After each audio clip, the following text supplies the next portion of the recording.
Tu vois, le monde se divise en deux catégories. Ceux qui ont un pistolet chargé et ceux qui creusent. Toi, tu creuses.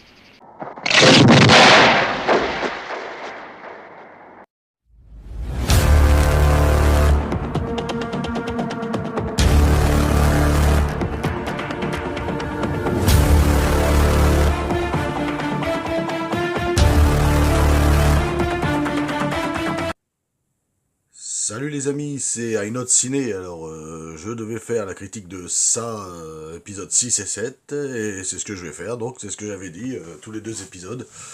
Donc, épisode 6 et 7 de ça, Welcome to Derry, ça continue. Alors là, les épisodes 6 et 7, que dire, ça marque vraiment un tournant dans la série, et ça confirme que c'est pas juste un produit dérivé vulgaire de ça, c'est pas juste un produit dérivé, voilà, ça commence à devenir une œuvre un peu plus ambitieuse et assez bien maîtrisée quand même.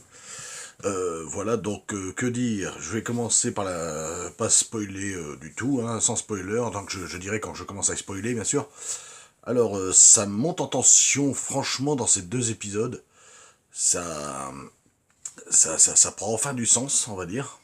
Après, on a eu un peu les origines, vu qu'on a eu un peu les origines de ça, là, du coup, ça rentre vraiment dans la partie, le rythme, il se resserre, il y a l'atmosphère qui devient un peu plus lourde, ça se sent et ça se voit, et c'est un peu plus étouffant aussi pour les personnages déjà, puis même pour le spectateur, là, on sent que ça commence vraiment à monter en tension, et là, on entre vraiment dans la partie horreur, hein, le malaise, il s'installe, là, ça y est. Là c'est vraiment, c'est plutôt bien shooté. Je trouve que c'est de mieux en mieux shooté que les premiers épisodes. D'ailleurs, je trouve que c'est mieux, c'est plus inspiré que les premiers épisodes. Disons que, disons que je les trouve mieux, de mieux en mieux même, parce que c'est vraiment bien shooté. Les parties fantastiques, les parties où les visions de Halloran, tout ça, la partie où on voit bien sûr le clown. Euh, Après, il y a aussi le silence, les jeux des acteurs, les silences, les qu'ils ont. Alors, pour le coup, les acteurs jouent bien et ils sont tous un arc intéressant cette fois. Ils ont tous un arc intéressant, c'est vrai. Au fur et à mesure de ces deux épisodes, donc les 6 et 7, on les voit quasiment tous et ils ont tous un point intéressant à raconter. On les voit quasiment tous, ils sont bien mieux traités qu'au début, je trouve, les persos. Je trouve mieux maintenant même. Et ils ont tous gagné en épaisseur au fur et à mesure. Voilà. Et donc l'héritage de Stephen King est quand même bien respecté cette fois, enfin même, je dirais, pour une série. Derry étant un personnage à part entière, et toujours d'ailleurs, Derry, la ville de Derry, est toujours le personnage principal de cette histoire, comme dans les films et dans le roman. Et où tout se déroule à chaque fois, évidemment. Donc voilà, je trouvais que c'était de mieux en mieux. Je trouve que c'est de mieux en mieux. Cette série est vraiment très bonne. Au début, il y a eu quelques couacs avec la scène du cimetière et tout ça. Là, à un moment donné, on a rigolé, on voyait des effets à la Scooby-Doo, mais franchement, après, c'est monté un peu en tension. Là, ça commence vraiment à bien monter. Donc on verra le dernier épisode, évidemment, les amis, bientôt. Je commence un peu à spoiler pour ceux qui ont déjà vu, pour ceux qui n'ont pas vu encore. Vous reviendrez voir la vidéo après, là je vais juste spoiler un peu les épisodes pour dire à peu près ce qui s'est passé.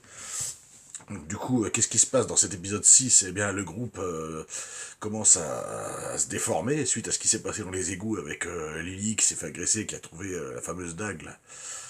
Voilà, donc le groupe après ressort des égouts, mais se déforme parce que Lily insiste pour retourner dans les égouts pour essayer de vaincre une bonne fois pour toutes le clown, sinon, un peu comme dans les films, hein, s'ils le tuent pas, ils leur foutront jamais la paix, le clown n'arrêtera jamais, donc elle dit il faut qu'elle y retourne pour essayer de le tuer, justement avec la dague qu'elle a retrouvée, tout ça. Et du coup, Ronnie, elle refuse d'y retourner parce qu'elle, elle veut retrouver son père, qui est encore, bien sûr innocent, mais toujours accusé à tort de meurtre, hein, du meurtre des enfants. Donc elle veut retrouver son père, elle repart et elle lâche le groupe, et puis le groupe s'embrouille parce que Lily insiste, et même les autres, bon, ça se lâche, il y a des tensions qui commencent à apparaître. Et du coup, Lily insiste trop, et ouais, la tension elle commence à être palpable, et puis le groupe se sépare en gros une nouvelle fois.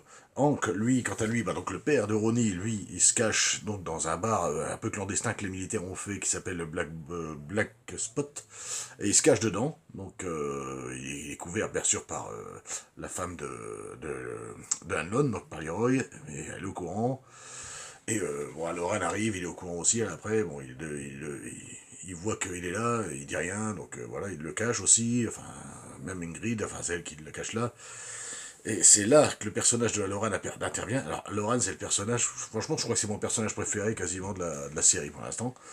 Peut-être même le personnage préféré, que j'adore. Il affirme que ça y est, depuis qu'il est sorti des égouts, quand il a vu le fantôme de... Comment il s'appelait, le pote de Polly, je crois. Voilà, le fantôme de Polly. Là, il affirme que maintenant, ça y est, il le dit, il peut voir les morts après avoir été touché mentalement par l'entité. Donc par ça. Lily découvre aussi la vérité par rapport à Ingrid.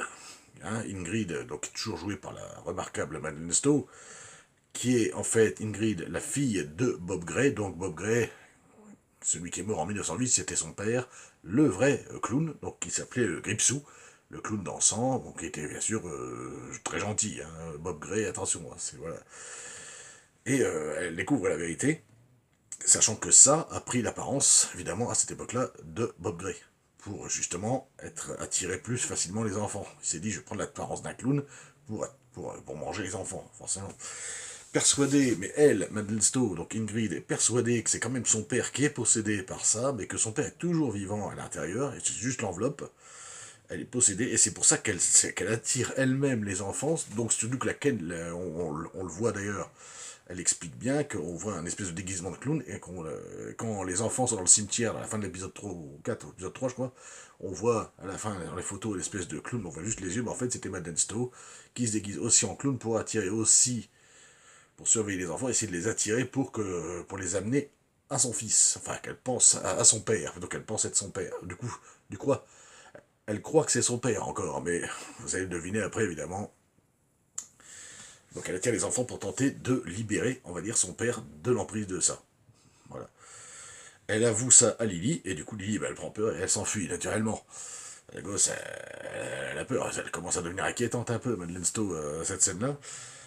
Ensuite, qu'est-ce qui se passe d'autre? Ouais, dans l'épisode 6, c'est à peu près tout. Le shérif qui s'est fait un peu lourder, qui s'est fait lourder, là, le fameux shérif qui se fait lourder, bah, découvre, réussit à trouver à utiliser où trouver Hank par rapport à des sources, mais il est plus shérif, donc il prend une espèce de milice dans un bar, et ils vont trouver bah, le bar justement où est planqué Hank, et où ils sont tous en train de faire la fête, les militaires dedans, et ils encerclent le bar à la fin, on voit, et puis bon, ça se coupe là, l'épisode se coupe ici, et vous verrez que l'épisode 7, ça commence exactement un peu pareil.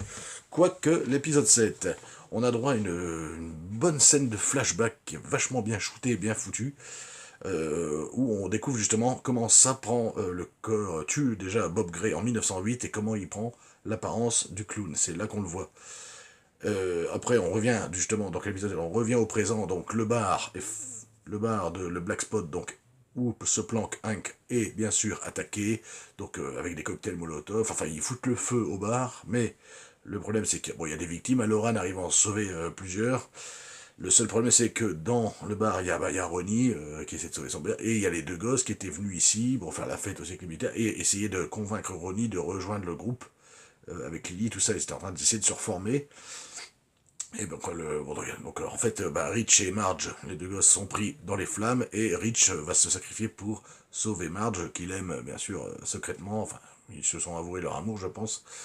Et Rich se sacrifie donc pour sauver Marge, donc je vous préviens, bah, je pense que si vous voyez la pareil spoiler, bah, c'est que vous l'aurez vu, c'est une scène assez triste, quand même, la mort de Rich, vous verrez, c'est quand même bien, émotionnellement, ça se pose là, quoi, c'est plutôt pas mal. Et bien sûr, ça profite de tout ce chaos, de l'incendie, tout ça, pour attaquer.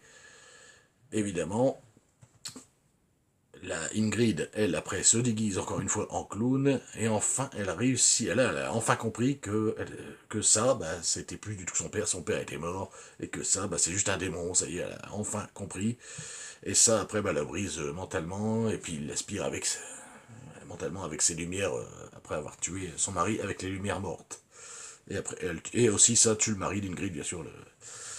Après, bah, Halloran comprend que, un peu plus tard, donc après la tragédie du bar et tout ça, Halloran, lui, il comprend que ça va se reposer pour sa pause de 27 ans, donc il va hiberner, et que le cycle est terminé. Mais, jusqu'à ce que l'armée, malheureusement, juste après, réussisse à détruire un des piliers, ce qui réveille à nouveau ça, mais en à peine le temps qu'il s'est endormi, quoi. Donc il est déjà à nouveau réveillé, quoi.